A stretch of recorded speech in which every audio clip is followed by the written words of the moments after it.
আসসালামু আলাইকুম friends, welcome back to my another video. Nafisa Islam ব্লগে সবাইকে স্বাগতম। দেখুন আজকে আমি চাউমিন পাস্তা মানে একসাথে মিক্স করে রান্না করলাম। তো পাস্তাটা খেতে খুবই মজা, অনেক মজা, আর এত মজা যে শুধু খেতেই মন চায়। তো দেখুন আমি কিভাবে রান্না করলাম। এখানে আমি চাউমিন পাস্তা একসাথে সিদ্ধ করে রেখেছি আগে থেকে। তো এখন আমি এগুলো পানি ঝরা দিছি। তারপরে আমি দেখুন কিভাবে রান্না করি। তো সবাই প্লিজ আমার পুরো ভিডিওটা দেখবেন। আর দেখুন আমি তেল দিয়ে একটা ডিম দিয়ে দিলাম। এখন ডিমটা আমি ভেঙে আগে থেকে ভেজে উঠিয়ে রাখবো। তো আমি ডিমটা ভাজতেছি। তো বন্ধুরা, তোমরা কেমন আছো সবাই? আশা করি আল্লাহর রহমতে সবাই ভালো আছো। আলহামদুলিল্লাহ আমি অনেক ভালো আছি। তো আমি দেখুন আমি ওখানে কিছু মুরগির মাংস দিয়েছি। তো ভাজা আগে থেকে ভেজে রাখছিলাম মুরগির মাংস। আর এখানে পেঁয়াজটাও ভাজতেছি এক সাইডে। তো মুরগির মাংসটাও ভাজতেছি। তো মুরগির মাংস দিব, আর এখানে পেঁয়াজ পাতা দিছি। দেখুন পেঁয়াজ পাতা আর ডিমটা ভেজে রাখছি। এখন আমি এটা দিয়ে দিলাম। এটা হচ্ছে বিচি, সিমের বিচি। তো আমি কিছু সিমের বিচি দিয়ে দিলাম। এটাতে যদি পাস্তা রান্না অনেক মজা লাগে। আপনার খেয়ে দেখবেন চাউমিন বা পাস্তা এটা দিয়ে রান্না করলে। তো আমি কোনো সবজি দিলাম না আজকে।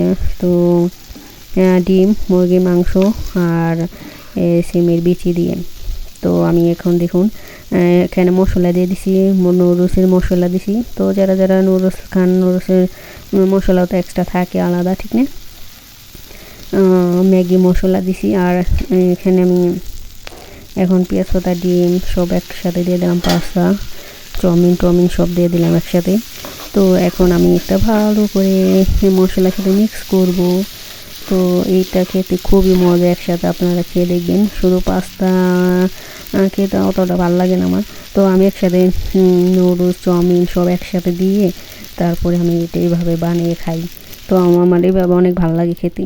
তো আমি এখানে নুডলসের কিছু লবণ ছিল, এই লবণ, বিট লবণ তো আমি দিয়ে দিলাম। এটা দিলে আরও মজা হয়। তো দেখুন আমার হয়ে গেছে প্রায়। আর এখানে আমি টমেটো সসও দিয়ে দিছি। একটু ক্যামেরায় করা হয়নি। তো দেখুন আমার মাছটা রেডি হয়ে গেছে গা। তো এটা খেতে অনেকই মজা। যারা পছন্দ করেন এগুলো খেবেন, সন্ধ্যায় বা সকালে নাস্তাও খেতে পারেন, যেটা। তো আমার রান্নাটা প্রায় কমপ্লিট। আর সিমের বিচি দিয়ে রান্না করলে খুবই মজা লাগে। আর যারা সিমের বিচি পছন্দ করেন তারা এভাবে রান্না করে খেয়ে দেখবেন একবার, অনেকই ভালো লাগবে। তো দেখুন আমি এখানে এটা আবার সন্ধ্যার জন্য নাস্তায় কাবাব ভাজতেছি এয়ার ফ্রায়ারে। তো তেল ছাড়া এটা আমি কাবাব ভাজলাম। দেখুন আমার ভাজা হয়ে গেছে। আমি তুলতেছি এখন।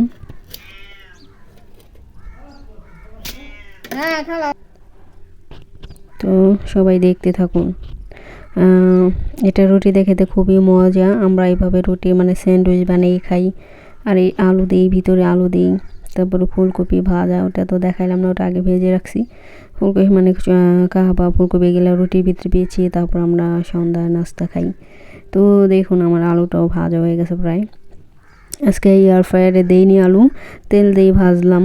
আর এটা আমি নাস্তা খাইতেছি। এটা হচ্ছে রুটি। এটা আমি এখানে নিয়ে নিয়েছি ক্রিম রুটির ভিতরে, রুটির ভিতরে ক্রিমটা ভালো করে মেখে এভাবে রুটি। এটা বার্গার বানিয়েও খাই, তবে আজকে বার্গার খাবো না, এভাবে ক্রিম দিয়ে খাবো শুধু। তো আমি কিভাবে বার্গার বানাই এটা আমার চ্যানেলে আছে, যারা দেখতে চান আমার চ্যানেলে দেখতে পারবেন। আমি এর আগে 2 বার দিছি বার্গারে। আর এখানে আমি দিছি চেরি ফলের এটা হচ্ছে চেরি ফলের জ্যামটা এখন দিব রুটিতে। এটা দিয়ে রুটি দেখে তো অনেক ভালো লাগে। দেখুন আমি দিয়ে দিলাম। তো প্লিজ সবাই আমার পুরো ভিডিওতে দেখবেন। আর ভিডিওটা যদি ভালো লাগে সবাই লাইক, কমেন্ট এবং সাবস্ক্রাইব করবেন। আর যারা করছেন অনেক ধন্যবাদ। প্লিজ সবাই একটু ওয়েট করবেন। আমি সবাইকে বন্ধু করে নিব তো সবাই প্লিজ একটু ওয়েট করবেন সবাই। তো দেখুন রেডি হয়ে গেল আমার রুটি।